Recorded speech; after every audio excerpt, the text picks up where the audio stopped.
Just coming out, having cocktails, people. Talk about it, what we do, which is very interesting.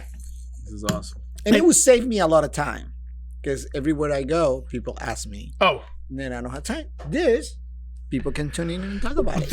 It's funny you say that. That's how this started, right? Because we're all in the industry, and that's what this whole podcast is about, is people who are stopping us all the time, whether they're the parents or the actors or directors or producers or, the Miami Film Festival starts next week, and I'm going there, and you're going to see a million people. They're going to be like, oh, how did you shoot this? When did you? So the industry, and that's what I want to hit. This, if we're successful, and what I mean by that is if there's not too much rum, and we make it through. I think we have 4 different topics I want to hit. One, I want to hear about, first off, the background of Miami. Because this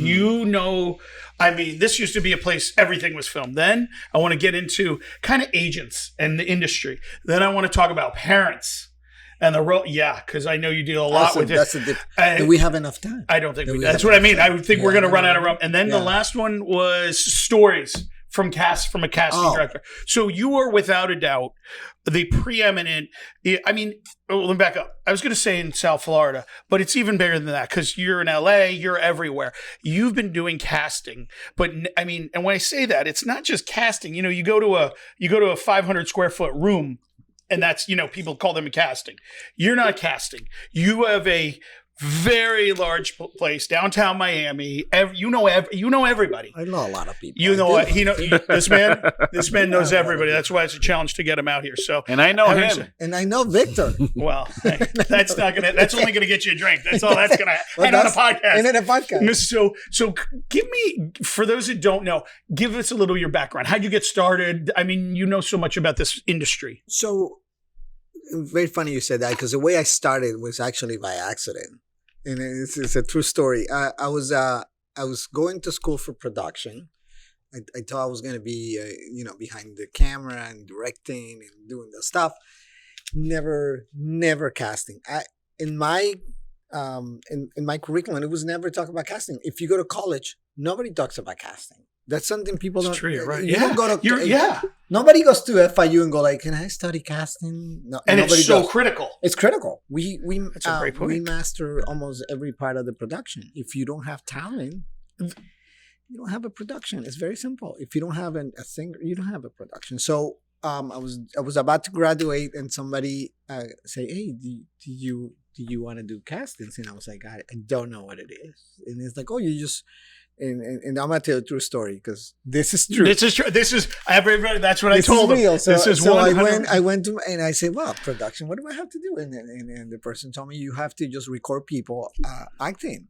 And I said, "Yeah, I can direct the show. I can direct a news channel. I can definitely do that."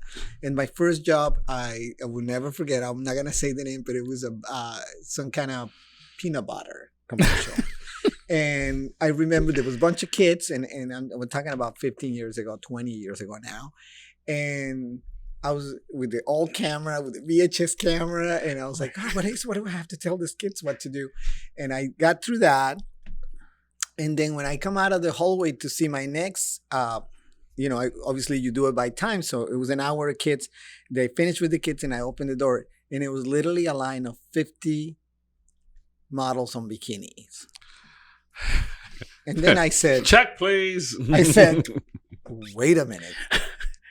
This is what I have to do for the rest of my life? Like, that's part of it?" And then you just have to tell them what to do. I was like, I think I really like this I can job. lead I think I like this job. You had me at women in bikinis. Exactly. So I was like, good. I did that part, and I was like, good. He goes, the part. I did horrible. They fire me. No. What because you do? I was too distracted. First of all, I couldn't talk to the kids. I was like, the kids, models, they all look like what Pamela. could have possibly I was confused. I was like, how do I record this? And so believe it or not, my first job as a casting director, I got fired. Dude, that's hysterical. Fired, completely fired. Oh my God.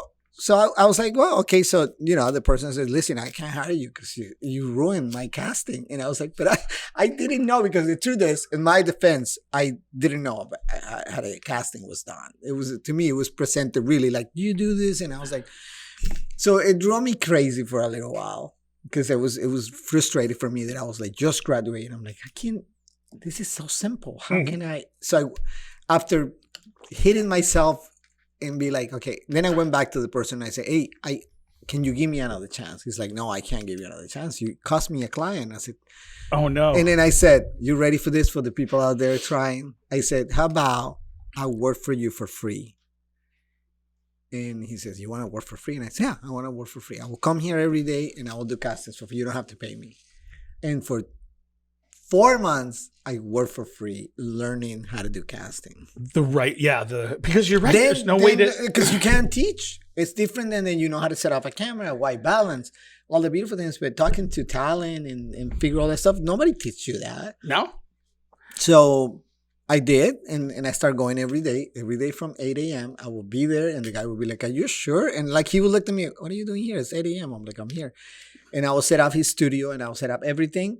And I would just wait and I would just watch. And I'm like, oh, this is how you do it. And little by little, I started doing more casting and more casting.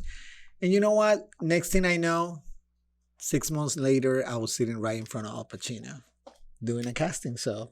In front of Al Pacino. The real Al Pacino. And that was my first, and that was my first movie, Any Given Sunday, which I have. Al Pacino. But he didn't bring any women in bikini. Yeah, he didn't know, but I got Cameron Diaz. What? Okay. Cameron Diaz, Al Pacino, and then I fell in love with that. I was like, I have to put people, characters on that. And from there, 20-something years later, I'm here. And that's how my career started. It's just completely by accident, or maybe it was destiny to do it. And then I guess that's my experience of just dealing with actors. And now, because, as you said, I'll let you have a sip here. Nice big one. It's not delicious. This is incredible, huh? Gentlemen, unbelievable. I've done so many rum commercials, and I haven't drank one yet. What? This is good. I told you. This Yeah. is, well, it's the 24, that sherry cask. It has flavor. This is incredible. This is high class. High class, Thank you. high class. Mm. So we keep it classy here. We keep it classy, obviously. I mean, so you brought up such a great point, and I'll kill it. I will kill it. Totally kill my people mom. in the studio audience here. One of the things that I find so interesting, because you just said it, is people don't understand how big the industry and how so many spots are you've never heard of. So when you say that, and you're like casting and this, but you've taken that same methodology that you did, where you're like, I'm going to just do this and work for months, and right. I've seen you in so many capacities over the years, because I've known you for many years. Also, too. Many years. Let's not mention years. No, we're going to skip that. But it's been a while. We're 20. And you've done something that a lot of others haven't, because they've just, as you said, they've just looked at that casting. You've looked at the industry. You look at partnerships. You look at so many different things. What do you think then versus today makes a successful casting director? Okay, so this is a really good question, because this is my style now. Yeah. This is going to be a shocker to a lot of people. My job, because everybody makes us casting director, my job is to help the actor be better. That's it.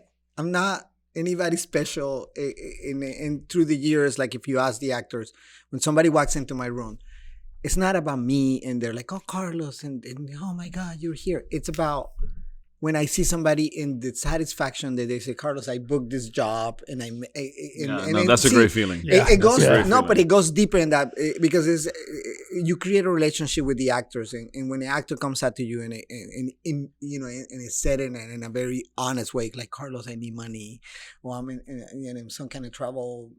And then you book them for a job, and they end up making $20,000-$30,000. That satisfaction, it's unbelievable. Yeah. And so all my career I've been doing that. It's trying to help people, because that's how I learn.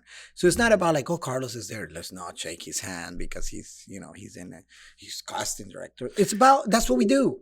That's what we do. So if you do that, I think you would do really good, because you giving people jobs. Even when people ask me what I do for a living, I don't like to say I'm a casting director. I say, well, I got find people jobs. Oh, you a headhunter? I'm like, yeah.